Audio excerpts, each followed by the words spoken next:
श्री स्वामी समर्थ. जीवनात कितीही अडचणी आल्या, संकटांचे ढग कितीही दाटले, तरी मनातली आशा कधी कमी करू नका. कारण एक गोष्ट नेहमी लक्षात ठेवा, काळोख जास्त झाला की पहाट जवळ येते. प्रत्येक दिवस हा नवी संधी घेऊन येतो.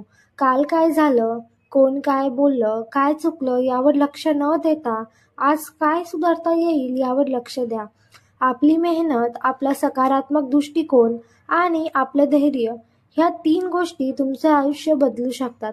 स्वतःवर विश्वास ठेवा, कारण तुमच्यात क्षमता आहे, सामर्थ्य आहे आणि स्वप्न पूर्ण करण्याची ताकद आहे, जिद्द आहे. थोडं थोडं पुढे जात राहा. एक दिवस तुम्ही ज्या उंचीची स्वप्न पाहिली आहेत ना, तर ते नक्कीच पूर्ण होणार आणि तुम्ही तिथे पोहोचणार पण. श्री स्वामी समर्थ. व्हिडिओ आवडला असेल तर चॅनल सबस्क्राईब करा, लाईक करा आणि शेअर करा. थँक्यू.